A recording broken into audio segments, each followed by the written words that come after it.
नमस्कार साथियों, स्वागत है आप सबका हमारे चैनल पर। साथियों, एक बहुत ही बड़ा अपडेट आया है। ये अपडेट बहुत ही ज़्यादा खतरनाक है। ये भारत के लिए काफ़ी नुकसानदेह और भारत के दुश्मन देशों के लिए काफ़ी फ़ायदेमंद साबित हो रहा है। तो चलिए, जो तालिबान ने अफ़गानिस्तान के ऊपर कब्ज़ा कर लिया है और उसने काबुल के ऊपर भी कब्ज़ा कर लिया है। आज के समय में तालिबान के कंट्रोल में पूरी अफ़गान की टेरिटरी आ गई है। ये किस तरीके से पाकिस्तान जैसे देशों के लिए फ़ायदेमंद हो सकता है और भारत के लिए नुकसानदेह हो सकता है, तो चलिए इसके बारे में डिटेल में बात करते हैं। तो वीडियो को शुरू करने से पहले चैनल को सब्सक्राइब करिए और बेल आइकन दबाइए। वीडियो को पूरा ज़रूर देखिएगा। इसको देखने के बाद आपको समझ आ जाएगा कि भारत को कितना बड़ा नुकसान हुआ है तालिबान के अफ़गानिस्तान में आने से। साथियों, हम सब जानते हैं कि अफ़गानिस्तान में अगर तालिबानों को कोई हथियार देने वाला था तो वो पाकिस्तान था या चाइना था या रशिया था। जब यूएसएसआर अफगानिस्तान के अंदर था तो तालिबान को हथियार अमेरिका दे रहा था। लेकिन आज के समय में अफगानिस्तान से सारी विदेशी फोर्सेस जा चुकी हैं और अब वहां पर पूर्ण रूप से तालिबान का कब्जा हो चुका है और वो प्रेसिडेंट के ऑफिस तक पहुंच चुके हैं और वहां पर इंटीरियम गवर्नमेंट बनाने की बात कर रहे हैं। इसमें भारत को सबसे बड़ा नुकसान हुआ है, पाकिस्तान को सबसे बड़ा और चाइना को सबसे बड़ा फ़ायदा। साथियों, भारत ने अफगानिस्तान में अरबों डॉलर का खर्च करके बहुत सारे डेवलपमेंट प्रोजेक्ट्स बनाए थे। लेकिन हुआ क्या कि भारत जो ईरान का छाबार बंदरगाह है उसके माध्यम से अफगानिस्तान से होते हुए सेंट्रल एशिया में जाना चाहता था। ये अपना एक व्यापारिक रूट बनाना चाहता था, जिसके चलते भारत पाकिस्तान को बाईपास कर जाता। हम सब जानते हैं कि अगर हमें वेस्ट एशिया में जाना है तो भारत के रास्ते में पाकिस्तान आता है और पाकिस्तान के साथ हमारे संबंध बिल्कुल भी ठीक नहीं है। और दूसरी तरफ पाकिस्तान ने चाइना का बेल्ट एंड रोड इनिशिएटिव को ज्वाइन कर रखा है, जिसके चलते वो अरबों डॉलर के लोन के बोझ के नीचे आया है। वो उसके चलते भारत से कोई समझौता नहीं करेगा। तो भारत ने प्लान बनाया था कि वो ईरान के छाबार बंदरगाह के माध्यम से अफगानिस्तान और फिर सेंट्रल एशिया जाएगा। लेकिन जो अफगानिस्तान की सरकार थी वो भारत के फेवर में थी और अफगानिस्तान एक लैंडलॉक कंट्री थी, आप सामने देख भी पा रहे होंगे।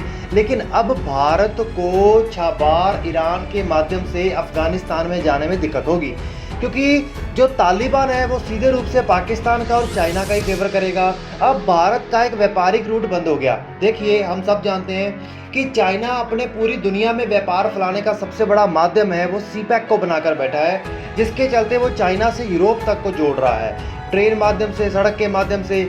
और भारत ने भी कुछ ऐसा ही प्लान बनाया था, जिसके चलते वो ईरान से अफगानिस्तान के माध्यम से सेंट्रल एशिया को जुड़ता और फिर रशिया तक जाता।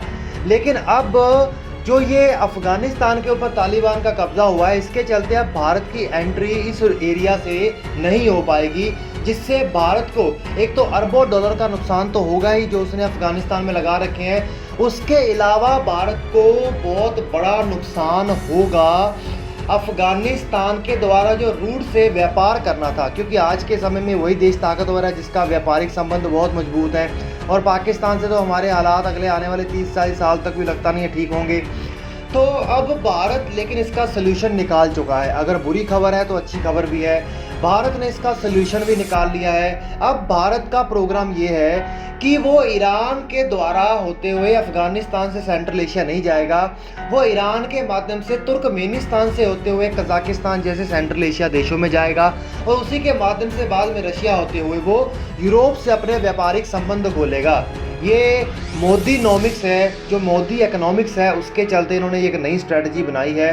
हालांकि ये दिक्कत तो होगी, भारत का अरबों डॉलर का नुकसान तो होगा, लेकिन अंतर्राष्ट्रीय जो राजनीति है उसमें पता नहीं चलता कि किस वक्त कौन सा नुकसान हो जाए, और इतना रिस्क तो किसी भी देश को लेकर ही चलना पड़ता है। अगर पाकिस्तान और अफगानिस्तान या चीन जैसे देश ये सोचें कि भारत के वो कुछ बुरा कर लेंगे इस माध्यम से, तो ये इनके लिए बहुत ही मुश्किल है। भारत को विश्व शक्ति एशिया में और यूरोप पूरी दुनिया में बनने से कोई नहीं रोक सकता। अगर अफगानिस्तान चला गया तो तुर्कमेनिस्तान जैसे देशों से, कजाकिस्तान जैसे देशों से ईरान के छबार के माध्यम से नया रूट खोल दिया जाएगा और इसके चलते भारत को काफ़ी बड़ा फ़ायदा भी होगा और भारत को ये भी पता चल जाएगा कि किस तरीके से बाईपास करके जाना है और भारत के लिए नए मित्र बनेंगे, नए इनिशिएटिव्स होंगे। तो चलिए साथियों, इसी के साथ वीडियो का अंत करते हैं। चैनल को सब्सक्राइब करिए, बेल आइकन दबाइए और आप लोग बताइए कि क्या भारत को सच में तुर्कमेनिस्तान के रास्ते जाना चाहिए या फिर तालिबान के साथ संबंध डेवलप करके अफगानिस्तान के माध्यम से ही रूट खोलना चाहिए। लेकिन अफगानिस्तान के माध्यम से रूट खोलने से भारत को काफ़ी ज़्यादा समय भी लग सकता है। तो चलिए साथियों, अंत करते हैं वीडियो का।